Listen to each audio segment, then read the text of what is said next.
आज की पत्रकार वार्ता एक ऐसी आपराधिक घटना को लेकर है जिससे पूरा देश अचंभित है, हैरान है कि आज किस तरह से जहां भी भाजपा का शासन है,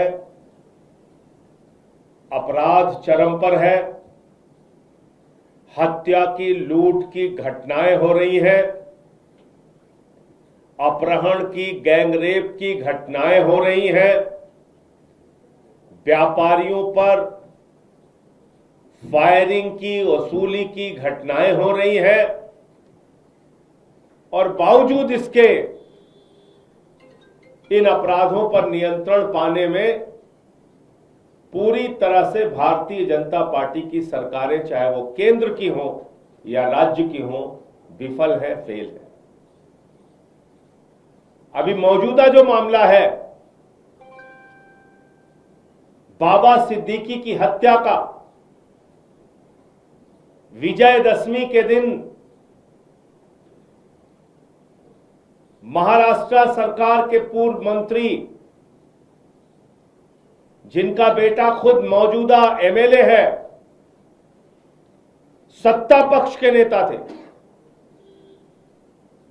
ऐसा नहीं विपक्ष के नेता, सत्ता पक्ष में एनसीपी अजीत पवार गुट के नेता, वाई श्रेणी की सुरक्षा मिली हुई थी और उनकी सरेआम हत्या कर दी गई।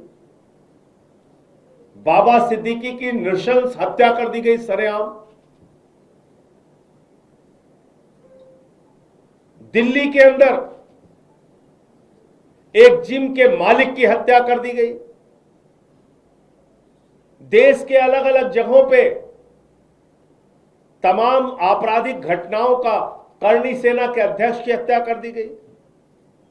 सिद्धू मूसेवाला की हत्या कर दी गई। पूरे देश में अपना गैंग, लॉरेंस बिश्नोई गैंग के नाम पर संचालित कर रहा है। लॉरेंस बिश्नोई खुलेआम धमकी देता है, फिर मर्डर हो जाता है और पुलिस कुछ नहीं कर पाती। दिल्ली में जहां केंद्र सरकार बैठी हुई है, जहां की सुरक्षा की जिम्मेदारी अमित शाह जी के ऊपर है, नरेंद्र मोदी जी के ऊपर है, यहां पर जीके में एक जिम मालिक की हत्या हो गई। उसमें भी बिश्नोई गैंग का नाम आया, लॉरेंस बिश्नोई गैंग का। बाबा सिद्दीकी की हत्या में भी लॉरेंस बिश्नोई गैंग का नाम। सिद्धू मूसेवाला की भी हत्या में लॉरेंस बिश्नोई गैंग का नाम। करणी सेना के अध्यक्ष के हत्या में भी लॉरेंस बिश्नोई गैंग का नाम। और वो व्यक्ति है कहां पे? गुजरात के अंदर।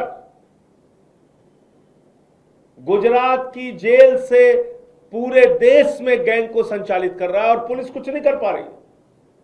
भाजपा की सरकारें कुछ नहीं कर पा रही। इतना ही नहीं, मैं ये सारे ट्वीट्स लेके आया हूं। तमाम बीजेपी के जो समर्थक हैं, उन्होंने, जो बीजेपी के पक्ष में जो ट्वीट करते हैं, लिखते हैं, ऐसे लोग जिनको देश के प्रधानमंत्री फॉलो करते हैं, वो लोग ऐसी घटनाओं पर निंदा, आलोचना करने के बजाय इसके पक्ष में लिख रहे हैं। यानी कि भारतीय जनता पार्टी का पूरा बैकअप है, भारतीय जनता पार्टी का पूरा संरक्षण है। यह इस बात से साबित होता है। बाबा सिद्दीकी की हत्या कोई मामूली घटना नहीं है और मैं समझता हूं महाराष्ट्र की जनता आने वाले चुनाव में भारतीय जनता पार्टी को, शिंदे सरकार को सबक सिखाने का काम करेगी।